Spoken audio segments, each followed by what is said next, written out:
Good morning, students. Today we are going to start the next chapter, chapter number 5, that is data handling. So, in this chapter, we will first see what is data.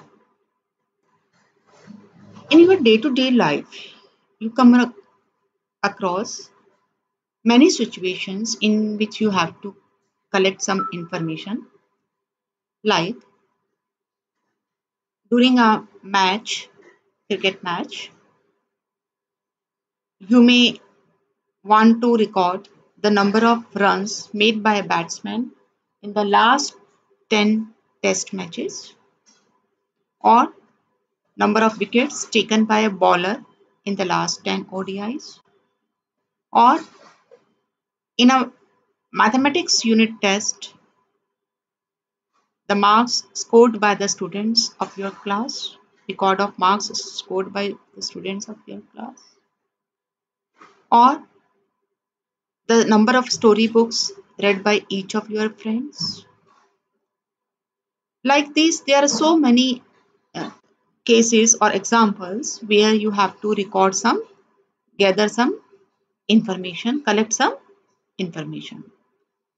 So, all these information collected, it is called data.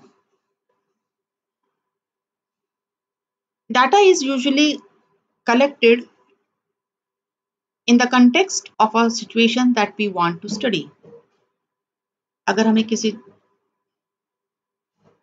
Study को कोई study करना है तो उसी के accordingly हम वो data collect करते हैं. जैसे सपोज आपकी क्लास के बच्चों की एवरेज हाइट आपके टीचर को निकालनी है, तो आपकी टीचर सभी बच्चों की हाइट रिकॉर्ड करेगी, उसको किसी ऑर्गेनाइज करेगी डाटा को, और फिर उसे उसके अकॉर्डिंगली जो उसकी रिक्वायरमेंट होगी उसके अकॉर्डिंगली वो उसको इंटरप्रेट करेगी.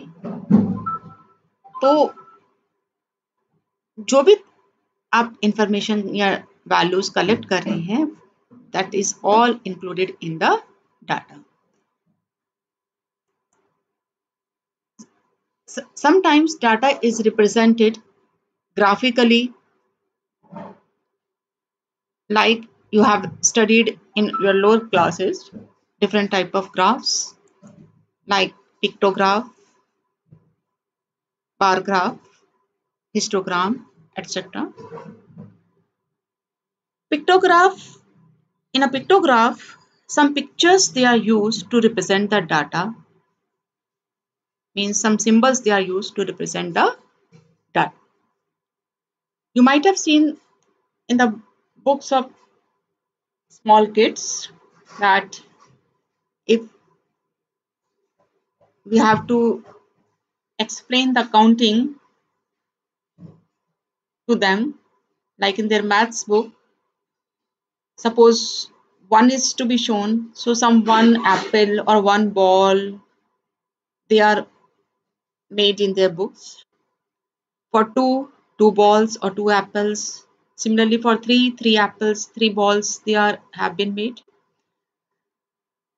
छोटे बच्चे जो होते हैं वो पिक्चर से ज़्यादा अट्रैक्ट होते हैं, इसलिए उनकी बुक्स में आप देखेंगे कि ज़्यादा से ज़्यादा पिक्चर्स बनी होती हैं किसी भी डाटा को रिप्रेजेंट करने के लिए, तो उनकी लर्निंग ज़्यादा इफेक्टिव होती है. तो जैसे हमने यहाँ पर एक एग्जाम्पल लिया है पिक्टोग्राफ का, जिसमें हमने 1 car is equivalent to 100 cars माना है, और हम इस पिक्टोग्राफ की हेल्प से शो कर रहे हैं कि डिफरेंट मंथ्स में कितनी कार्स किसी शॉपकीपर के द्वारा, कार सेलर के द्वारा सेल करी गई. Suppose in the month of July we have made 2.5 cars. So 1 car is equivalent to 100, so it means it is equal to 250. Similarly, in the month of August, we have drawn 3 cars, so 100 into 3, 300 cars have been sold by him. In the month of September, we have shown 4 cars, it means it is selling 400 cars in this month. Another way is to represent the data in the form of different bars. जैसे आपने chocolate खाते हैं, chocolate bars होती है, इसी तरह से हम डाटा को बार्स, रेक्टेंगल्स की हेल्प से शो करते हैं बार ग्राफ में. And in this bar graph, we have taken different academic years like 2003, 4, 4, 5 and so on. And in different academic years, we have shown here the number of students in class 8. Like in this 2003-4, the number of students they are 100. In 4-5, number of students is 200 and so on. So this is another way of representing our data.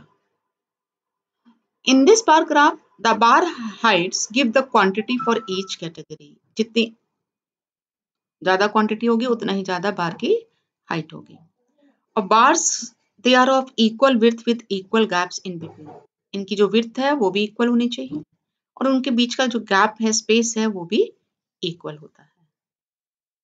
तो आज के लिए इतना ही बच्चों. Thank you so much.